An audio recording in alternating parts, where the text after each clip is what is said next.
जय श्री कृष्णा दोस्तों, स्वागत है आप सभी का एक बार फिर से मेरे इस यूट्यूब चैनल पर।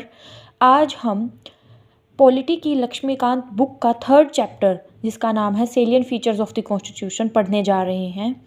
अगर हम देखें तो हमारे कॉन्स्टिट्यूशन में 395 articles, 22 parts, 12 schedules and 105 amendments होते हैं।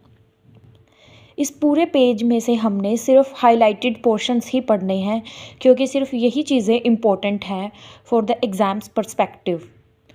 सबसे पहले अगर हम देखें तो हमारे कॉन्स्टिट्यूशन में बहुत सारी अमेंडमेंट्स हुई हैं, जिसमें से 7th, 42nd, 44th, 73rd, 74th, 97th and 101st amendments important हैं। बट अगर हम 42nd अमेंडमेंट एक्ट ऑफ 1976 की बात करें तो ये इसे हमारा मिनी कॉन्स्टिट्यूशन कहा जाता है, बिकॉज इसमें बहुत सारे इम्पोर्टेंट और लार्ज नंबर ऑफ अमेंडमेंट्स हुए थे। और सबसे इम्पोर्टेंट केशव नंदा भारती केस 1973 की अमेंडमेंट थी, जिसमें सुप्रीम कोर्ट ने ऐसा रूल पास किया था that the constituent power of parliament under article 368 doesn't enable it to alter the basic structure of the constitution. इसका मतलब ये है कि पार्लियामेंट सारा संविधान बदल सकती है, अमेंड कर सकती है under the power of article 368, but basic structure को अमेंड नहीं कर सकती। अब ये बेसिक स्ट्रक्चर क्या है? बेसिक स्ट्रक्चर के बारे में हम चैप्टर 11th में पढ़ेंगे, जिसमें बहुत सारे प्रोविजंस हैं, बहुत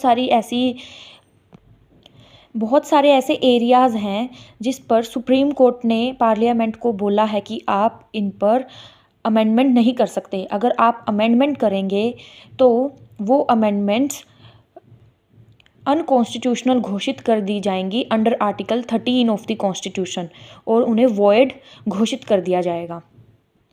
नेक्स्ट हम बात करते हैं salient features of the constitution के बारे में। Salient features of the constitution, बहुत सारे फीचर्स होते हैं कॉन्स्टिट्यूशन के, लेकिन उसमें से कुछ सेलियंट यानी कि स्पेशल फीचर्स होते हैं। तो इस चैप्टर के according 17 salient features of constitution हैं, जिसमें से सबसे पहला है लेंथिएस्ट रिटन कॉन्स्टिट्यूशन। इसका मतलब हमारा कॉन्स्टिट्यूशन बहुत लंबा और विश्व में लिखित संविधानों में से एक है। जैसे कि आप सभी ये लाइन देख सकते हैं, the constitution of India is the lengthiest of all the written constitutions of the world. It means कि हमारा जो संविधान है विश्व के लिखे हुए संविधानों में से एक है और सबसे लंबा संविधान है, और it's a very comprehensive, elaborate and detailed document. और आप सभी को पता ही है हमारा कॉन्स्टिट्यूशन कितना बल्कि है। तो क्या क्या फैक्टर्स थे जो हमारे कॉन्स्टिट्यूशन को इतना लंबा बना जाते हैं? तो सबसे पहला फैक्टर था ज्योग्राफिकल फैक्टर, हमारी कंट्री की वास्टनेस और इसकी डाइवर्सिटी, जिसकी वजह से हमारा जो कॉन्स्टिट्यूशन है वो बहुत ही बल्कि बना। And historical factor, influence of the government of India act of 1935 and single constitution, because जैसे अमेरिका में होता है 2 कॉन्स्टिट्यूशन, एक सेंटर के लिए एंड दूसरा स्टेट्स के लिए, बट इंडिया में ऐसा नहीं है। यहाँ पर सिर्फ एक कॉन्स्टिट्यूशन होता है, both for centre and the states.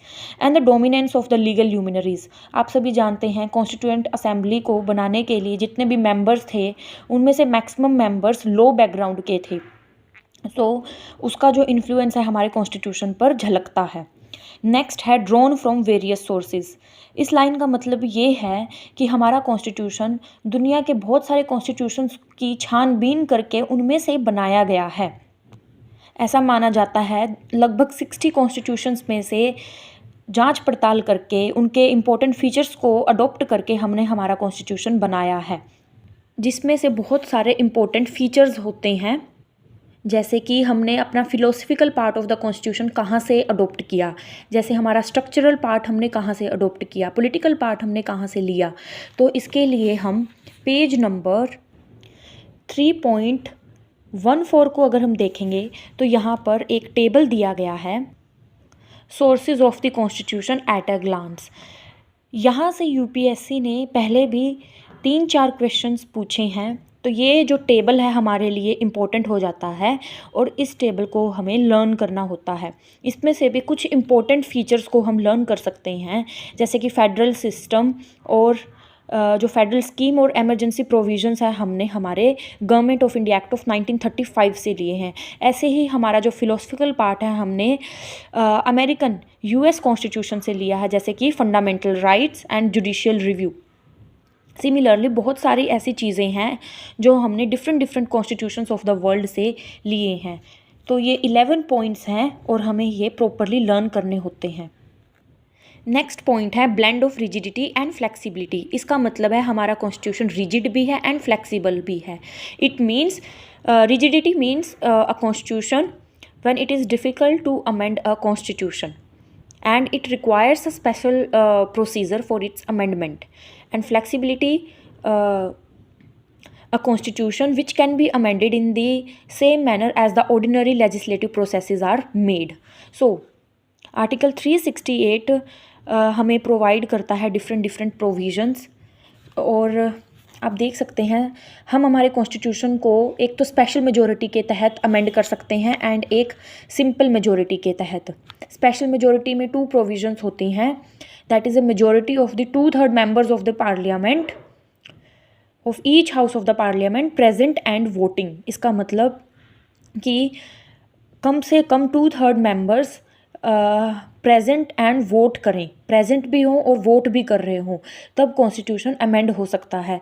And अगर कोई भी प्रोविज़न फेडरल प्रोविज़न है, यानी कि वो अगर शेड्यूल 7 के तहत अमेंड किया जा रहा है, तो हमें almost half of the state ratification चाहिएगी, यानी कि कम से कम half states of the country, यानी कि 28 स्टेट्स में से 14 स्टेट्स उसे संपुष्टि कर दें, तब हमारा जो कॉन्स्टिट्यूशन है वो अमेंड होगा। लेकिन उसी के साथ साथ हमारा कॉन्स्टिट्यूशन सिंपल मेजॉरिटी के साथ भी अमेंड हो सकता है। सिंपल मेजॉरिटी को अमेंड करने के लिए हमें किसी भी प्रोविज़न को ऐसे अमेंड किया जाता है जैसे कि हम ऑर्डिनरी लेजिस्लेटिव प्रोसेसेस बनाते हैं।